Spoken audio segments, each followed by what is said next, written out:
persoalan penyertaan di pasal 55 dikaitkan dengan pasal 338. Tolong ahli menjelaskan kepada kami seperti apa sih sebetulnya penyertaan itu, Pak?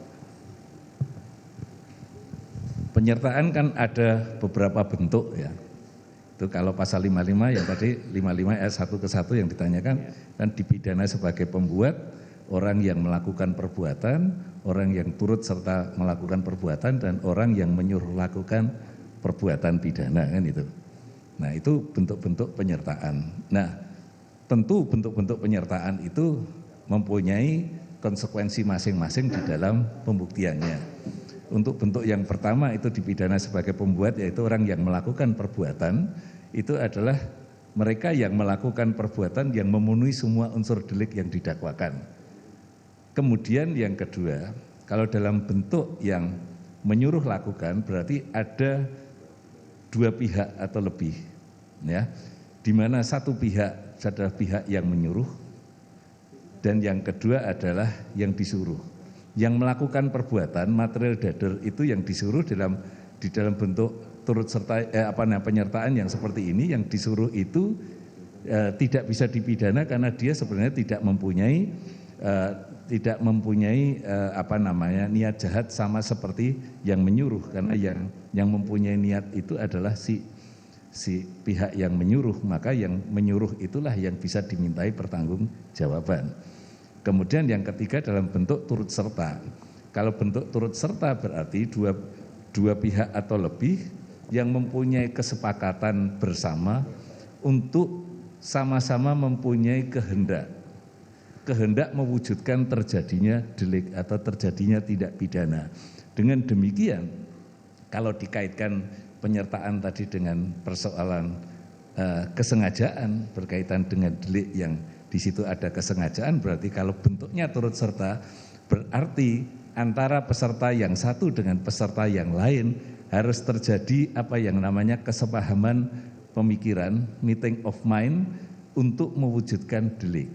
Dan di situ ketika dua pihak atau lebih berarti harus terpenuhi syarat adanya double offset atau double kesalahan, karena kesalahannya itu harus sama antara para pelaku yang lain dengan satu dengan yang lainnya, karena ini semuanya punya kehendak untuk mewujudkan terjadinya delik.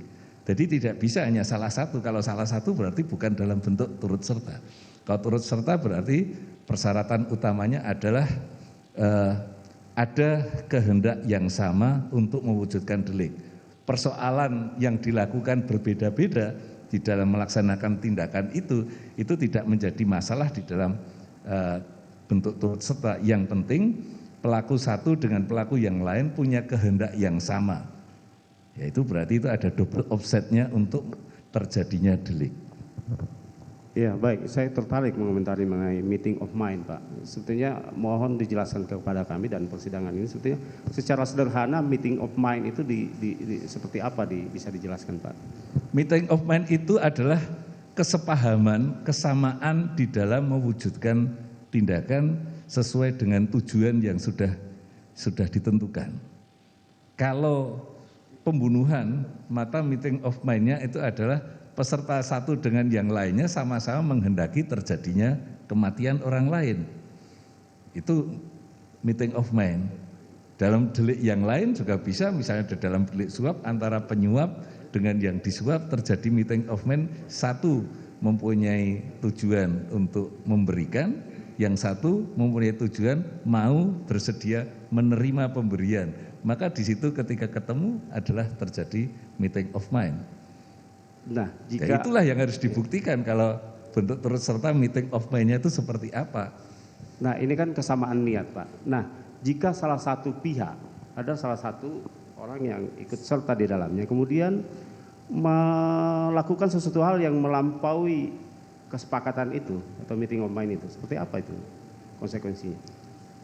Saya tidak tahu yang dimaksudkan melampaui, tapi kalau yang dimaksudkan adalah seseorang melakukan tidak ada kesepahaman di dalam terjadinya delik, itu kan bukan turut serta. Itu yang saya maksud, Pak. Ya, jadi misalnya seseorang melakukan sesuatu yang di luar dari kesepahaman atau meeting of mind tadi. Ya itu kan tanggung Misalnya, jawabnya sendiri. iya.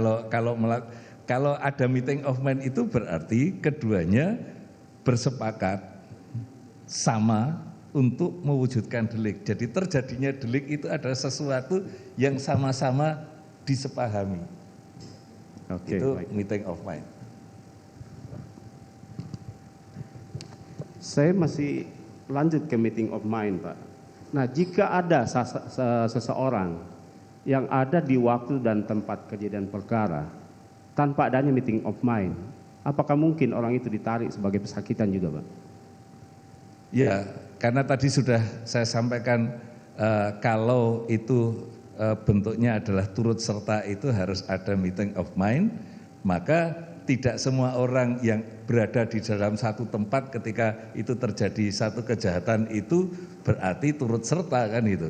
Tergantung dari tadi apakah dari orang yang ada di situ itu terjadi kesepahaman yang sama enggak untuk terjadinya kejahatan tadi yang dimaksud. Kalau itu ada kesepahaman yang sama di antara orang yang ada di situ, berarti ada meeting of mind-nya, berarti dia turut serta. Tapi kalau tidak ada, berarti tidak ada keturut sertaan kan gitu. Itu semuanya sudah menyangkut tentang pembuktian saja. Gitu.